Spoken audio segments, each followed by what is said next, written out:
तो इस मूवी की शुरुआत होती है एक जेल को दिखाने से, जहां हम कहानी के मेन कैरेक्टर को देखते हैं जिसे कौन नहीं जानता, यानी आर्थर या कहेंगे जोकर को, जो यहाँ खाना पानी ठीक से न मिलने की वजह से काफी कमजोर हो गया था। यहाँ हम जान पाते हैं कि असल में आर्थर जोकर जेल में कैद क्यों था। दरअसल उसने सरेआम 5 लोगों का खून कर दिया था, जिसके जुर्म में ही उसे सजा हो गई। अब हालांकि उसने 5 लोगों की जान ली थी, पर जिस तरह उसने उनको मारा उस वजह से वो लोगों में काफी मशहूर हो गया था। वो उस टाइम जोकर के रूप में था, यानी कि उसने अपना हुलिया कपड़ों और मेकअप से जोकर वाला बनाया हुआ था, जिससे उसे इतनी शोहरत मिली कि उस पर एक टीवी फिल्म भी बन गई। बहुत सारे लोग उस टीवी फिल्म को पसंद करते हैं, जो सभी जोकर की फैंस भी हैं। अब उन लोगों का मानना है कि जोकर आर्थर बेगुनाह है और उसने उन 5 लोगों को मारकर अच्छा ही किया, क्योंकि वो सारे ही बहुत बुरे लोग थे। आर्थर को काफी परेशान किया करती, उसका मजाक बनाया करती थी, तो तंग आकर उसने ये कदम उठाया। लेकिन बाकी लोगों की नजर से देखी तो वो एक क्रिमिनल तो है ना, एक मुजरिम, क्योंकि उसने लोगों को मौत की घाट उतारा है। इस तरह आर्थर को यहाँ जेल में काफी साल हो गए हैं और न जाने वो और कितने सालों तक यहाँ कैद रहेगा, क्योंकि अभी तक उसकी कोर्ट में सुनवाई भी नहीं हुई थी कि उसे पता चल सके कि वो कितने सालों के लिए यहाँ कैद रहेगा। अब आर्थर बेचारे को कहीं भी सुकून नहीं। वो बेचारा बाहर लोगों से परेशान था, क्योंकि सब उसे तंग करती बुले करती थी, और जेल में आने की बात वो पुलिस वालों से परेशान, क्योंकि ये लोग भी उसका वैसे मजाक बनाते। अब आर्थर की वकील उसे मिलने के लिए बुलाती है, इसलिए वो चला जाता है। पर जब वो रास्ते में था तो उसकी नजर एक लड़की पर पड़ी, जिसे आर्थर बड़े गौर से देखने लगता है। वो लड़की भी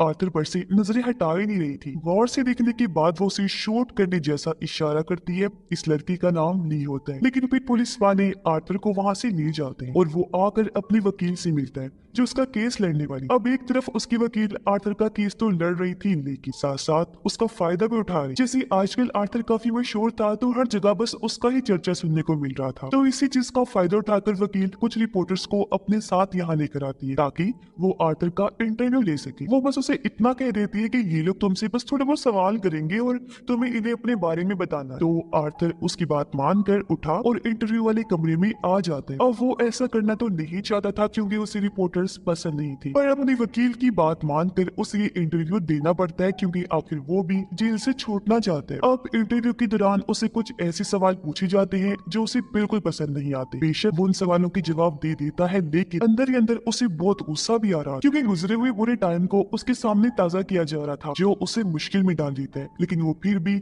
हर सवाल का सच सच जवाब देता है। अब इंटरव्यू की दूसरी वजह आर्थर को चेक करना भी था, यानी कि आए दिन उसके इंटरव्यूज होते रहेंगे, क्योंकि वो लोग चेक करना चाहते थे कि क्या आर्थर की दिमागी हालत अभी ठीक हुई है या नहीं, क्योंकि अक्सर लोगों का मानना है कि आर्थर पागल है, पागल जोकर है, और उसने पागलपन में ही आकर 5 लोगों का खून किया है। तो इंटरव्यू के नाम पर उसकी हालत को चेक करना। अब इंटरव्यू होने के बाद जब आर्थर को वापस जेल में लाया गया, तो एक पुलिस ऑफिसर उसे म्यूजिकल रूम में लेकर गया, जहाँ सब लोग अपनी अपनी मर्जी का म्यूजिक बजा रहे थे। यहाँ वो लड़की ली भी थी, और कुछ इस तरह दोनों की मुलाकात हो जाती है। दोनों ही एक दूसरे से मिलकर बहुत खुश थे, क्योंकि जब से इन्होंने एक दूसरे को देखा था ये मिलना चाहती थी। आर्थर ली से पूछता है तुम यहाँ पर क्यों गए? दो ली बताती है कि मैं जिस बिल्डिंग में अपनी मौत के साथ रहा करती थी, मैंने गुस्से में आकर वहाँ आग लगा दी और पूरी बिल्डिंग को ही जला डाला, जिससे मेरी माँ भी मारी थी। बस इसी वजह से मुझे सजा हो गई और मैं यहाँ कैद हूँ। जो सुनकर आर्थर जोर जोर से हंसने लगता है, क्योंकि ये उसकी आदत थी। फिर ली उससे पूछती है कि तुम यहाँ पर क्यों हो? आर्थर कहता है लो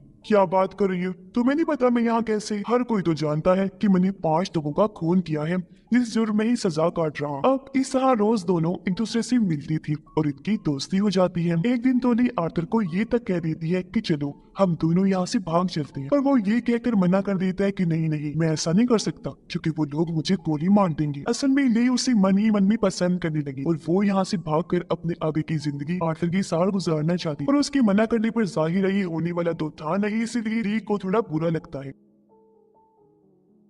अब इस टाइम वो आर्थर के साथ थिएटर में बैठी हुई थी। अपना गुस्सा वो इस तरह निकालती है कि थिएटर के पिछले हिस्से में आग लगा देती है। थिएटर में बैठे लोगों को जब आग का पता चला तो वो यहाँ से डरकर भागने लगती है। पूरा हॉल खाली हो गया था, बस वहाँ पर ली और आर्थर थे, जो आग से डरकर नहीं भागते, वही रहते हैं और दोनों यहाँ अपने अपने प्यार का इजहार करती है, जिन्हें सिर्फ ली ही नहीं बल्कि आर्थर भी उसे प्यार करने लगा था। जिसके बाद वो दोनों भी भाग कर बाहर ग्राउंड में आई। ये दोनों यहाँ गेट पलांग कर भागने का नाटक करती है, पर तभी ऑफिसर्स आकर इन्हें पकड़ लेती है और यहाँ से घसीट कर ले जाने लगी। पर वो बजाय परेशान होने की हंसने लगते हैं, जिसका मतलब था कि दोनों एक जैसे ही हैं। और आर्थर तो इस पल को इतना एंजॉय करता है कि वो पागलों की तरह हंसने लगता है। अब आर्थर को जब जेल में वापस लाया गया तो ली भी एक गार्ड की मदद से उसके सेल में आ जाती है और ये दोनों फिर से मिलकर एक साथ टाइम गुजारते हैं। लियो से कहती है, मैं तुम्हें जोकर वाले रूप में देखना चाहती हूँ, जिसके लिए वो अपने साथ मेकअप भी लाई। उसकी मदद से वो उसका मेकअप करके उसका हुलिया जोकर वाला बना देती है, जिसके बाद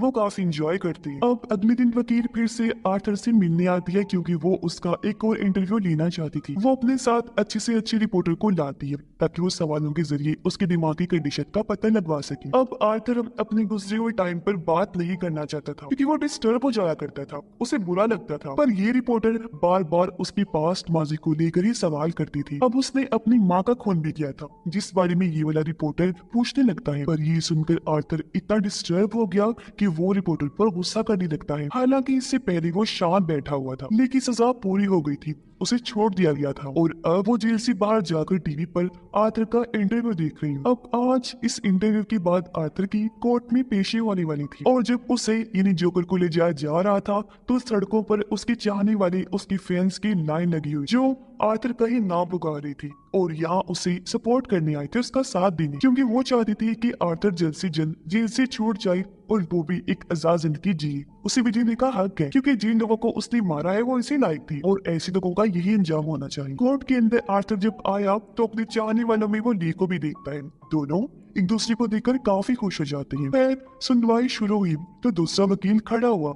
वो आर्थर के खिलाफ बोलने लगता है कि इसने बहुत गलत किया है, सरेआम ट्रेन में 5 लोगों का कत्ल कर दिया। जिसके बाद आर्थर की वकील खड़ी हुई और उसके हक में बोलने लगती है कि आर्थर जोकर ने हमेशा अपनी जिंदगी एक कमरे में अकेले रहकर गुजारी है। वो तो बेचारा मासूम है, उसने उन 5 लोगों को कुछ नहीं कहा था, पर उन्होंने क्या किया, आर्थर को तंग करके पका दिया। फिर वो बेचारा क्या करता, उसने अपने बचाव में ही उन्हें मारा है क्योंकि उसका दिमाग बच्चों जैसा है, जो उन्हें ठीक लगता है वो वैसे ही करते हैं। इस पर दूसरा वकील कहता है कि जो भी है, जैसे भी उसने मारा, लेकिन किया तो खून ही है ना, एक जुर्म किया है उसने तो उसे सजा तो मिलनी ही चाहिए, उसका कोई हक नहीं है कि वो आजाद घूमे। खैर अब इन दोनों वकीलों की बात सुनकर जज तारीख आगे बढ़ा देता है। फिर जब आर्थर की वकील बाहर आई तो ली खुद उसके पास आई और कहती है कि जिस तरह तुम केस लड़ रही हो ना आर्थर का, ऐसे तो वो हार जाएगा, उसे सजा हो जाएगी, तुम्हें और अच्छे से लड़ना है ये केस और कैसे भी करके उसे आजाद करवाना है। अब जब आर्थर को वापिस जेल में डाला गया तो उसकी वकील आकर उससे मिलती है और डे के बारे में पूछने लगती है। तब आर्थर कहता है कि हाँ वो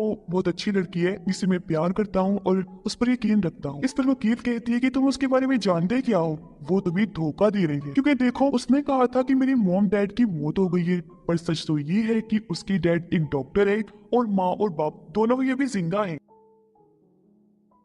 साथ ही आर्थर को ये भी पता चलता है कि ली को कोई सजा नहीं हुई थी, बल्कि वो जानबूझकर पैसे देकर जेल में कैदी बनकर भर्ती हुई थी ताकि वो आर्थर से मिल सके। अब एक दिन जब ली आर्थर से मिलने जेल में आई तो वो उसे इस बारे में पूछता है। तब ली कहती है कि हाँ तो बिल्कुल सही कह रहे हो, मेरी मॉम डैड जिंदा है और मैंने तुमसे झूठ बोला और ये बात भी छुपा के रखी कि मैंने जानबूझकर पैसे देकर अपनी भर्ती इस जेल में करवाई। तो उसके पीछे मेरा कोई गलत मतलब नहीं था, मैं बस तुमसे मिलना चाहती थी क्योंकि मैं तुम्हें पसंद करने लगी थी और तुम्हें यहाँ से आजाद करवाना चाहती हूँ ताकि यहाँ से निकलने के बाद हम दोनों अपनी हंसी खुशी वाली जिंदगी गुजार सके। देखो मैं क्या करूँ, इसमें मेरा कसूर नहीं है, मैंने तुम्हारी टीवी फिल्म तकरीबन 20 दफा देख ली है, मुझे तुमसे प्यार हो गया है और अब चाहे कुछ भी हो जाए, कुछ भी हो जाए, मैं तुम्हें जेल से आजाद करवा के ही दम लूंगी, जिसके बाद हम दोनों एक साथ रहेंगे, ठीक है ना। जिस पर आर्थर भी खुशी खुशी मान जाता है और अब वो दिन भी आ जाता है जब कोर्ट में आर्थर की पेशी थी। आज आर्थर की पड़ोसन उसके हक में गवाही देने आई थी। वो कहती है कि मैं और आर्थर की मॉम अक्सर मिला करती थी और उस दिन जब आर्थर अपनी माँ को मार रहा था तो मैंने भी वो सब अपनी आंखों के सामने होते देखा। आर्थर को इस तरह पाकर मैं बहुत डर गई थी, इसलिए मैं